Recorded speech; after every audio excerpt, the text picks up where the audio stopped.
Привет, мои дорогие друзья! Не стихают споры, оскорбления Amnesty International за то, что они посмели в своем отчете рассказать то, что и так давным-давно всем известно, а именно, что украинские воины зачастую базируются и базировались в школах, в детских садах, в частности, в больницах и так далее.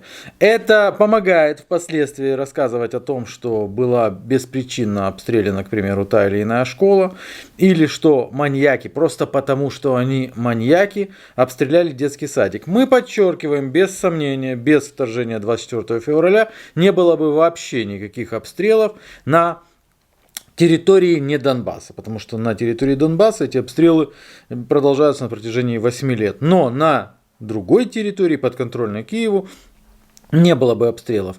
Тем не менее, те обвинения, которые сейчас несутся в адрес Amnesty, они просто уже не укладываются вообще в здоровую голову. Во-первых, украинская директор Amnesty подала в отставку в связи со своим несогласием, и они публично, не стесняясь, рассказывают о том, что они просили офис Amnesty не публиковать этот отчет. Зачем это? Ссор из избы, понимаешь? Надо же четко разграничивать жертву и агрессора.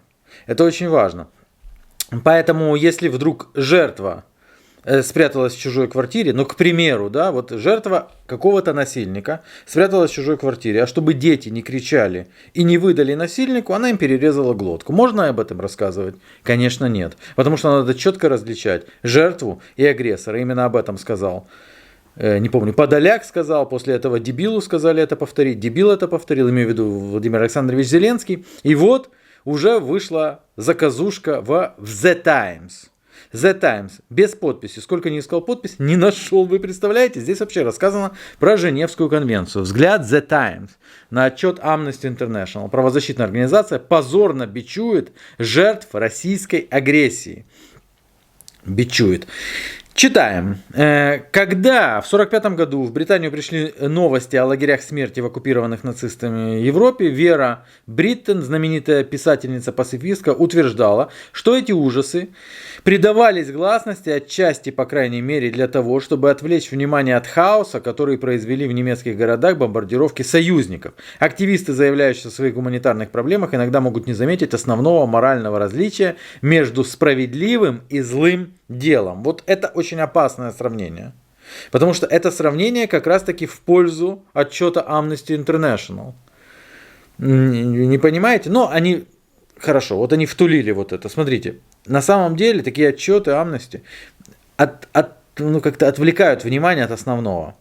Я больше того скажу. Если вот такие вот всякие блогеры, там, да, журналисты, которых еще не успели убить или спрятать в тюрьму, рассказывают о коррупции Зеленского, о неонацистах, они тоже отвлекают внимание. Сейчас не до этого. Давайте чуть позже об этом поговорим. А пока что мы вас будем блокировать, мы вас будем сажать в тюрьмы, открывать на вас уголовные дела, чтобы много не ворнякали. Первоначально посвященная освещению дел узников совести, Amnesty International на этой неделе решительно взялась за подрыв доверия к себе, служа рупором пропаганды путинского режима. На основе нескольких недель, проведенных ее исследователями в Харьковской, Николаевской, Донецких областях, организация опубликовала отчет, в котором обвинила вооруженные силы Украины в том, что они подвергают опасности мирных жителей, размещая себя и свое оружие в жилых районах, включая школы и больницы.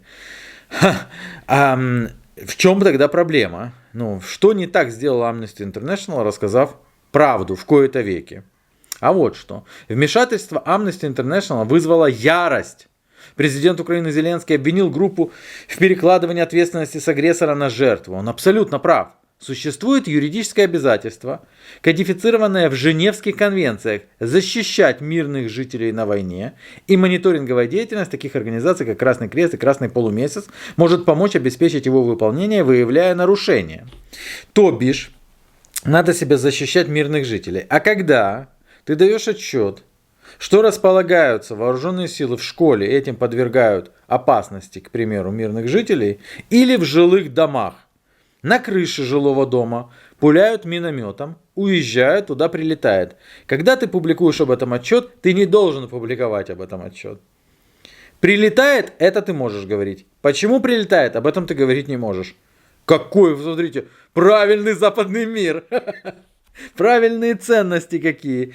Так, это совсем не то, что обвинять и клеветать на жертв агрессии, чем и занимается Amnesty. Читаю, как вроде газету «Правду» 72 года. Нет, 38-го даже лучше. Неудивительно, что украинский офис группы, с которым никто не консультировался, осудил эти выводы, в то время как российское посольство в Лондоне охотно их воспроизвело. Amnesty International тщетно пытались отвести критику, указывая на свое осуждение вторжения в Россию. Это слабое уклонение. Украинские силы базируются в жилых районах, потому что их атакуют российские войска. Российские войска атакуют школу. Именно поэтому украинские воины там базируются, чтобы защитить эту школу. Российские войска, проезжая мимо больницы, хотят атаковать больницу. Именно поэтому украинские воины базируются в этой больнице. А вы о чем подумали? Доклад Amnesty не обращает внимания на реалии военных действий, неверно понимая содержимое позитивного международного права. Группа имеет прежнюю форму в унижении перед Кремлем. В прошлом году отменил название Навальный. О, Навальный, героический российский диссидент. Ну типа, слушай песню про комбайн. Вы помните, да? Еще раз расскажу этот анекдот. Звонит Василь на радио и заказывает песню про комбайн. Второй день Василь звонит на радио и заказывает, да, это песню про комбайн. Третий день он звонит и, а можно песню «Не хочу в армию». А ему говорят, ёбуйся, Василь, слушай песню про комбайн. Рассказывайте про Навального. Не отвлекайтесь, пожалуйста, на какие-то там войска в больницах, в школах, в детских садах. Не отвлекайтесь, но про Навального, про Протасевича, про остальное ни-ни. Какие же классные ценности, ценные ценности. Итак, группа получила упреки в социальных сетях, как будто она каким-то образом обиженная сторона. В любой серьезной неправительственной организации ушла бы уже в отставку глава Amnesty International. Никакие средства не могут больше спасти репутацию Amnesty. Представители общественности, которые щедро жертвуют деньги и время, полагая, что они помогают жертвам преследований, должны остановиться. Все, перестаньте жертвовать. Смотрите, такое неприкрытое давление на тех, кто посмел, просто посмел приоткрыть рот, чтобы сказать правду. Такого неприкрытого, сразу же обвинения, такого, ну это даже, я даже не знаю, как это назвать. То есть, если ты говоришь правду, просто констатируешь факт, я жду вот таких же накатов, получается, на ООН, потому что в их докладах тоже регулярно звучит обвинение и другой стороны тоже. И другой стороны тоже, вы представляете, они же тоже путинские, получаются, шпионы и агрессоры. Но давайте посмотрим, смотрите, вообще видеоразмещения в школах, в детских садах и в больницах, они доступны, их очень много. Нам надо развидеть эти видео, или на них не то, что мы видим. Школа, я скучаю. Так, тут аусвентилирование, душевая сила, все хорошо. Это не школа, получается. Но воины друг друга вот спрашивают, чтобы как бы подтвердить наши догадки о том, что это все-таки школа. Вам, як нинішньому директору школи, скажи пару слов. Эти видео воины размещают сами в социальных сетях. У них на фоне дебилоидная какая-то музыка, потому музыку я убираю. Это не школа. Нам показалось, что вот это вот учебное заведение, да? Хорошо, забыли, как говорится. А вот это вот не детский садик. Мне кажется, это все-таки детский садик. Более того, тут даже вот подпись «Тиха година, хлопчики втомились». Ні, це добре. Але же, как бы, Amnesty International, получается, где-то ошиблись. Вот это вот противоречит Женевским конвенциям? Или то, что это освещаешь, противоречит Женевским конвенциям?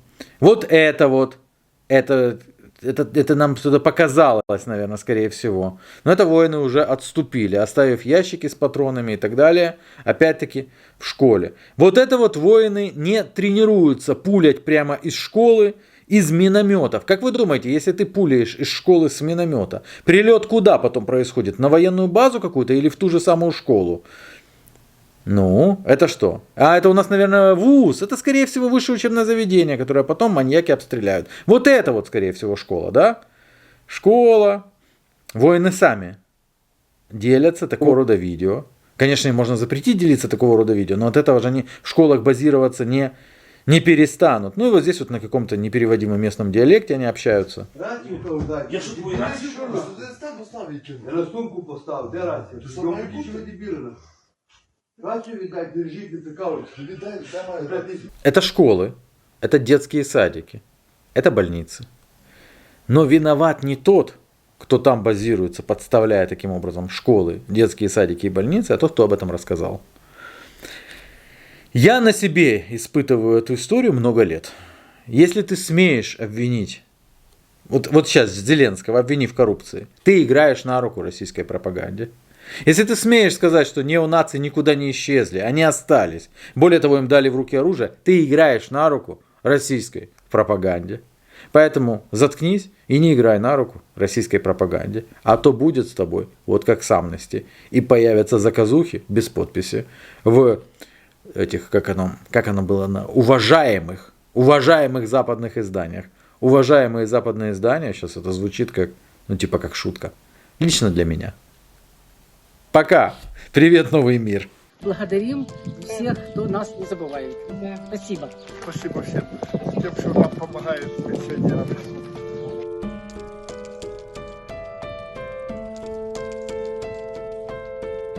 Привет, друзья! Сегодня депутаты Чугуевского городского совета вместе с работниками городского совета продолжают заниматься разгрузкой гуманитарной помощи, которую получает наша Чугуевская громада.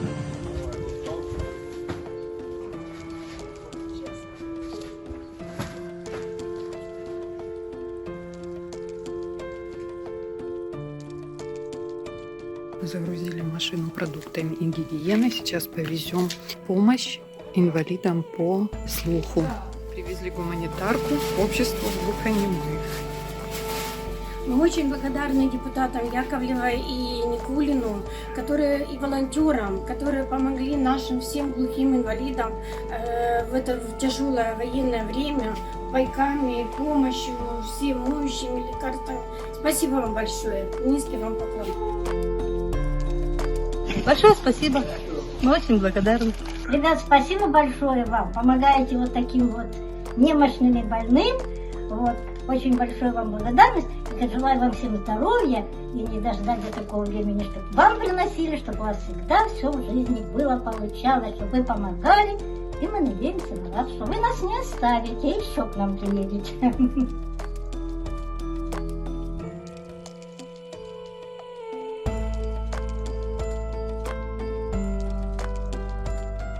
Всем добрый день. Продолжаем помогать ветеранам, пожилым, пенсионерам, людям. Привезли сегодня продуктовые пакеты. Работаем для людей. Добрый день. Приветствую.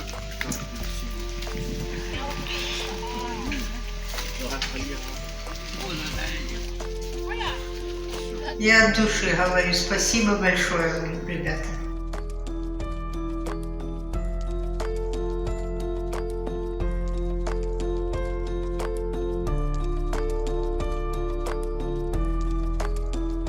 Большое спасибо, счастья, удачи, здоровья, что трудные минуты нас не оставляете, как говорится, локоть, плечо к плечу. Спасибо за помощь.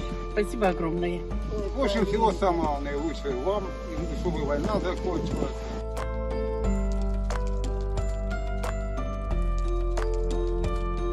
Собранные пакеты ожидают загрузку. Сейчас ребята приедут и повезут на Металлургов. В пакеты мы кладем еду, гигиену. И сегодня еще в наших пакетах появится хлеб.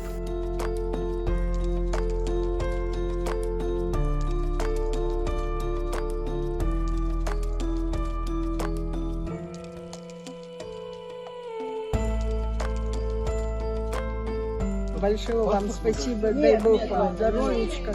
Спасибо вам большое за все. Очень благодарен. Будьте здоровы. Спасибо, продукты получила. Будем жить.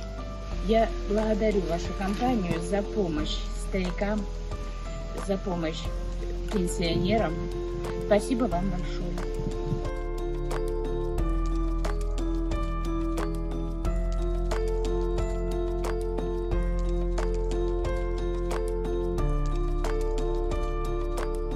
Спасибо огромное ППШ за помощь для сына и вещи, и памперсы, и питание. Спасибо большое. Хочу сказать огромное спасибо за предоставленную помощь команде ППШ.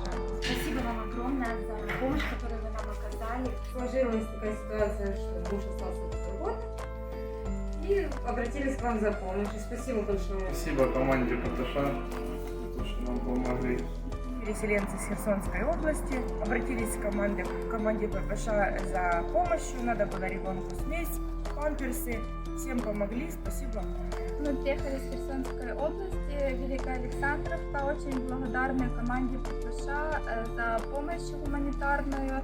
Дали нам вот для ребенка памперсы и вещи. Выразить большую благодарность за помощь. Она сейчас очень важна для нас. Я мама с Одессы, у меня 2 детей. Я обратилась в ППШ за помощью, мне очень сильно помогли. Огромное вам спасибо. Спасибо команде Шария за оказанную помощь. Спасибо большое, мира всем. Большое спасибо, что не забываете про пенсионеров и детей. Загружаем машину. Мы приехали выдавать гуманитарку на космос. Всем большое спасибо и мира нам всем. Спасибо большое вам за помощь. Вы самые-самые-самые лучшие.